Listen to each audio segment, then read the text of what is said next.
Fellow Ugandans, ladies and gentlemen, it is my pleasure to address you again today on the Uganda education and sports sector preparedness and response to the coronavirus, also known as COVID-19 pandemic, and its effects. As you are aware, the President gave further directive on 14th of April 2020 for additional lockdown for 21 days. He stressed the fact that Uganda, as a nation, is not yet out of danger from this coronavirus that has become a crisis globally. In my first statement of the 4th April 2020, I addressed myself to two main issues. One, reopening of schools and continuity of learning at home. Regarding the reopening of the schools and institutions, I informed you that the sector will be guided by the National Task Force on Coronavirus. If this coronavirus would have been contained in the first 30 days of school closure that were expiring on 20th April 2020. The tentative dates for reopening of schools and institutions would be on 27th April 2020 and 2nd May 2020, respectively. Now, I wish to inform you that this will not be possible in the present circumstances. Two, on continuity of learning, I informed you that this happens beyond the four walls of a classroom, but it can be reinforced by effective implementation of the whole curriculum.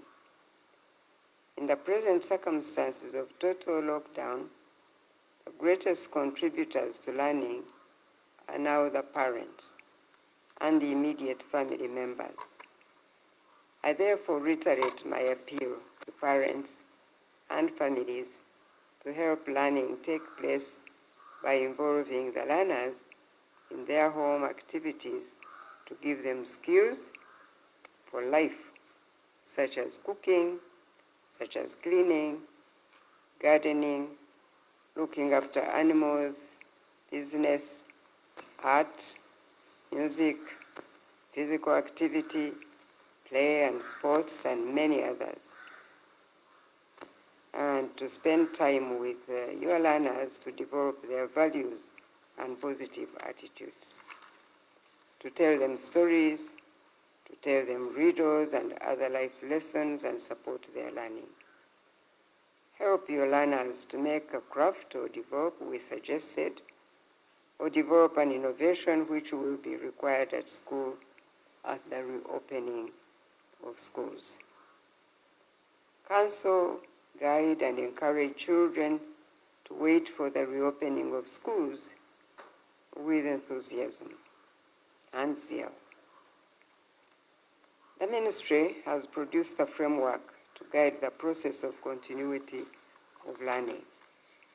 We have also identified the basic competencies or concepts to study and harmonize learning packages or materials for use in the continuity of learning while learners are still at home, and prepared guidelines for local governments to ensure effective learning. These will be delivered on radios and televisions and will mainly focus on P1 to P7 and secondary level. The learning by radios and TVs have started today, Monday the 20th, April 2020. As I said before, these lessons will address basic concepts which learners at various levels have already covered. The purpose of this is to ensure consolidation of concepts already learned as a basis for further learning when schools open. In addition, learners will access pre-recorded lessons and other learners will access materials online. Self-study print materials for P1 to P7 have also been developed and will be distributed to learners. The ministry will hand these materials to the district leadership, led by the RDC and the COW.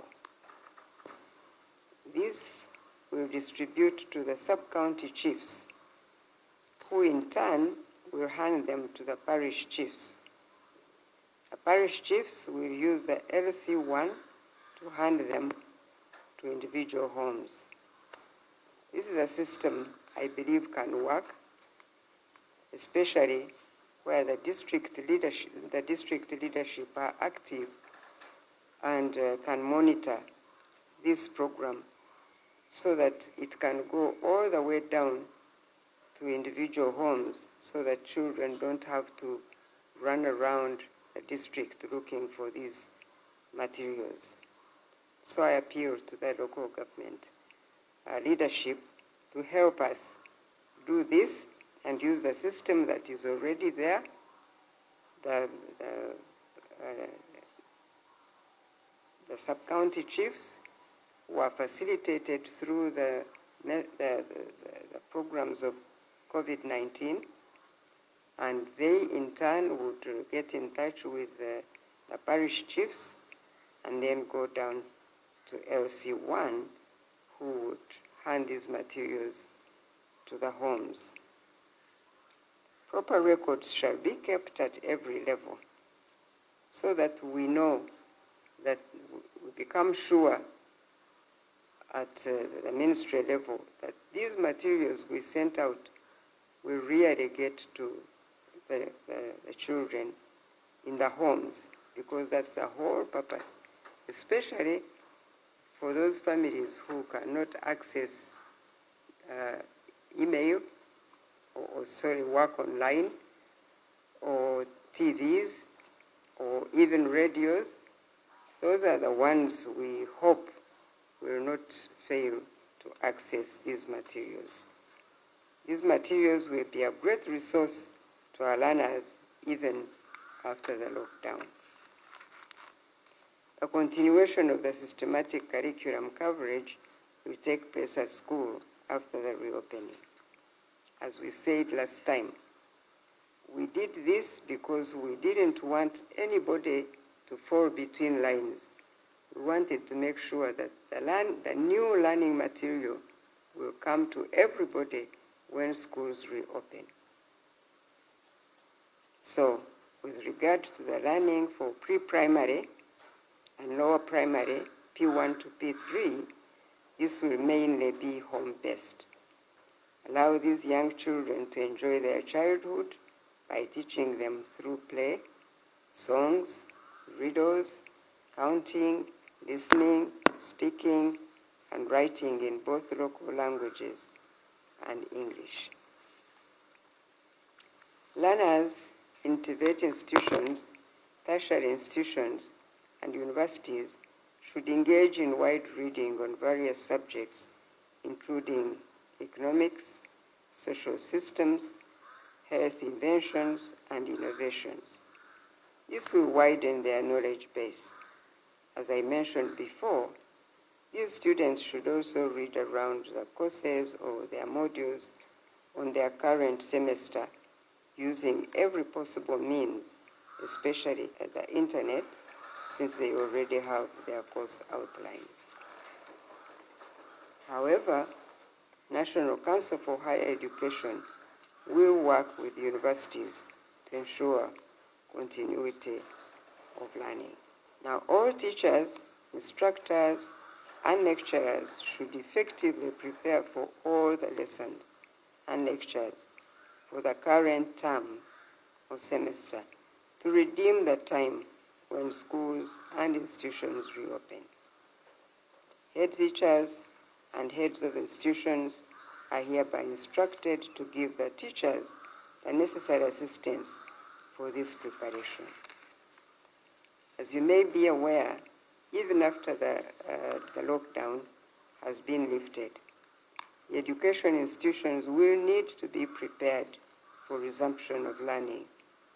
In this regard, the ministry plans to strengthen the program of water sanitation and hygiene, psychosocial support, safety and security of learners, and coordination with various stakeholders. And working with Ministry of Health, we shall issue standard operation procedures to education institutions to ensure safety of learners and teachers. Finally, the ministry will continue to actively monitor the situation and make further recommendations as guided by the President, the Ministry of Health, and the National Task Force on COVID-19. Please ensure your personal safety and that of the learners by following the national guidelines on coronavirus. Please avoid touching your eyes, your mouth, and nose. Wash with soap and use sanitizers as often as you can. Keep at home and observe social distancing. We are praying and we are trusting God, who is able to reverse this situation.